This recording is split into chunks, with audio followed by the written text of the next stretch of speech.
ke-12. Penolakan ibu mertua. Revan akhirnya tiba di rumah orang tua Ratu. Satpam segera membukakan pintu gerbang setelah melihat kehadiran menantu majikannya. Sekarang mobil tersebut telah berhenti di halaman luas milik keluarga Bu Bella. Revan segera turun dari dalam mobil lalu melangkah menuju teras rumah. Kemudian menekan tombol bel di samping pintu cat putih itu. Ia tidak sabar ingin segera bertemu dengan sang istri yang kini mengandung darah dagingnya. "Bi, tolong lihat siapa yang datang," teriak Bu Bella memanggil Bi Ijah, asisten rumah tangga yang sedang berada di dapur.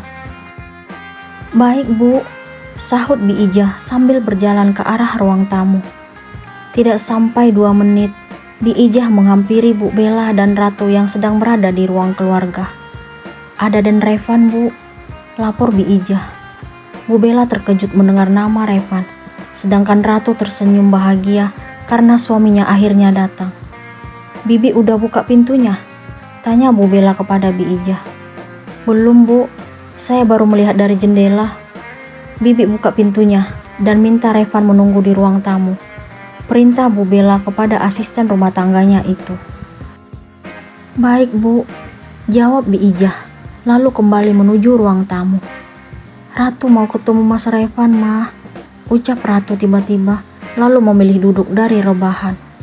"Gak boleh, sekarang kamu harus masuk kamar. Mama yang akan menjumpai suamimu." Bu Bella membantu Ratu berdiri, lalu memapahnya berjalan menuju kamar. "Izinkan Ratu menjumpai Mas Revan, Mah," pinta Ratu setelah duduk di tempat tidur miliknya. "Mama gak akan izinkan kamu bertemu dia." Bu Bella tetap dengan keputusannya. "Tapi dia suami Ratu, Mah. Suami yang tidak pernah mengharapkan keberadaanmu. Sekarang Mas Revan udah berubah.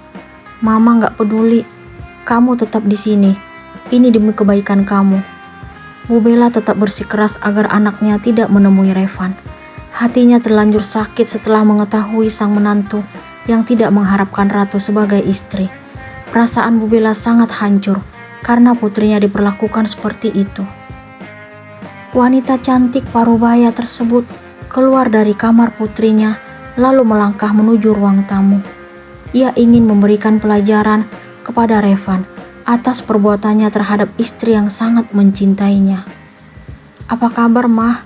Revan yang dari tadi duduk di sofa ruang tamu segera berdiri melihat kedatangan sang ibu mertua. Ia menghampiri wanita itu untuk mencium punggung tangannya. Akan tetapi, sang ibu mertua justru menepiskan tangan Revan, kemudian duduk. "Gak perlu basa-basi. Kamu ada perlu apa kesini?"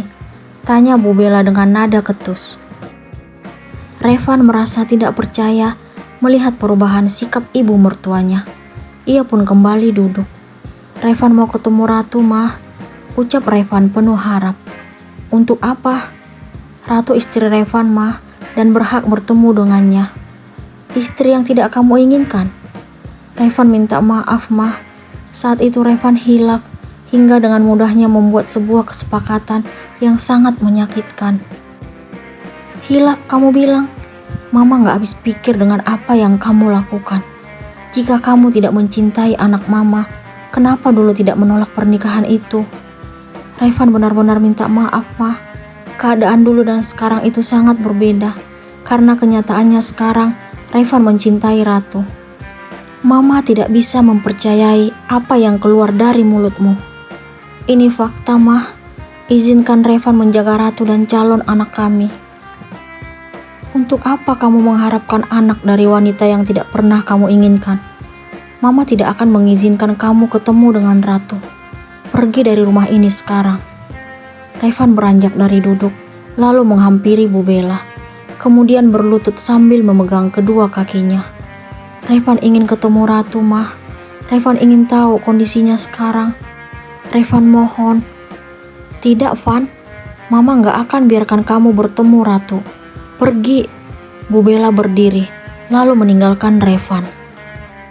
Hati Revan sangat hancur karena sang ibu mertua tidak mengizinkan dirinya bertemu dengan istri yang kini mengandung anaknya. Ia merasakan kepedihan yang amat mendalam. karena Bu Bella benar-benar sangat marah atas surat perjanjian yang dulu ia ajukan kepada Ratu. Sekarang hanya penyesalan yang ada dalam diri Revan. Saat ia telah mencintai wanita yang dulu sangat ia benci, justru dirinya tidak dapat menunjukkan rasa itu. Kini ia harus hidup berjauhan dengan istri yang selalu bersikap baik dan lembut kepadanya. Revan kembali mengingat bagaimana ia memperlakukan Ratu dengan kasar sebelum rasa cinta itu tumbuh. Hampir setiap hari ia menyiksa batin dan perasaan Ratu. Saat itu cintanya kepada Lani telah membutakan mata hatinya dan tidak dapat melihat ketulusan wanita yang mendampingi hidupnya. Dasar wanita penghalang hubungan orang lain, kenapa kamu harus ada dalam hidupku? Aku sangat membencimu. Kalimat itu dulu yang selalu Revan lontarkan kepada istri yang sangat mencintai dan menghargainya. Sekarang ia menyesali sikap egoisnya itu. Revan merebahkan tubuh ke tempat tidur. Baru beberapa kali tidur seranjang dengan Ratu, tetapi sekarang mereka harus terpisah. Ia tidak pernah menyangka bahwa perpisahan itu sangat menyakitkan baginya. Revan menyesali semua yang pernah ia lakukan kepada istri yang kini ia cintai. Ia ingin berteriak dan mengatakan pada dunia kalau hatinya sangat tersiksa tanpa Ratu di sisinya. Dirinya ingin menunjukkan perasaan yang ia miliki sekarang terhadap Ratu.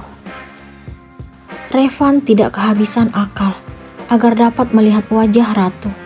Ia segera meraih ponselnya lalu mencari kontak sang istri di layar. Ia melakukan video call. Assalamualaikum Mas. Revan bahagia karena dapat melihat wajah Ratu.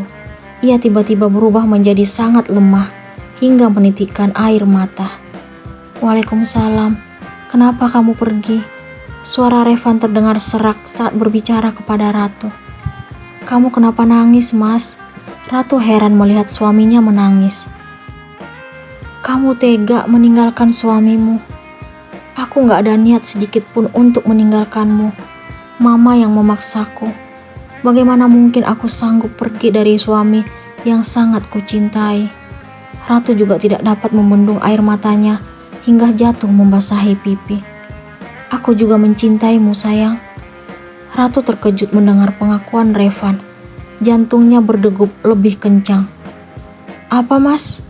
Aku gak salah dengar. Kamu udah sukses membuatku jatuh cinta sebelum waktunya. Kamu hebat, sayang.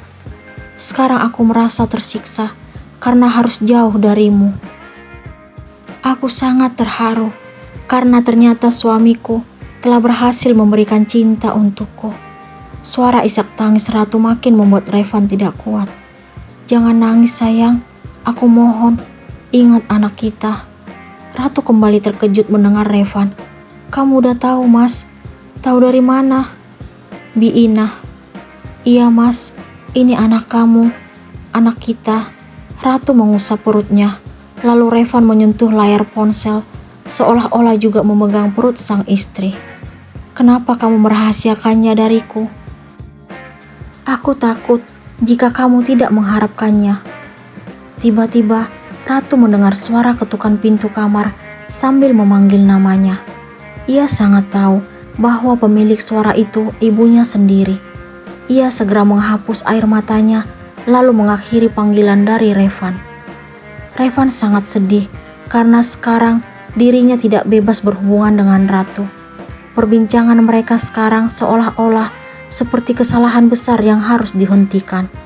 Ia tidak dapat memberikan perhatian penuh kepada Ratu dan anak yang dikandungnya. Sekarang Revan merasakan sakit yang luar biasa dibandingkan saat berpisah dengan Lani. Kali ini ia tidak mampu menjaga dua orang yang ia cintai, istri dan darah dagingnya. Perpisahan ini sungguh sangat menyesakkan baginya. Ia merasa tidak sanggup menjalani hidup seperti ini. Revan berjanji pada diri sendiri akan mengatakan kebenaran kepada kedua orang tuanya. Ia sangat berharap agar Ratu segera kembali pulang ke rumah menjadi istri yang ia cintai dan sayangi.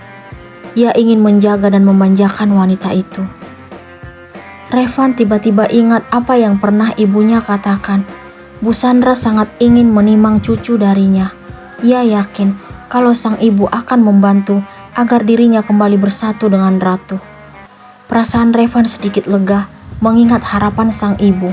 Ia tetap yakin bahwa pernikahannya dan Ratu akan baik-baik saja. Wanita itu telah berhasil membuka pintu hatinya yang dulu membeku.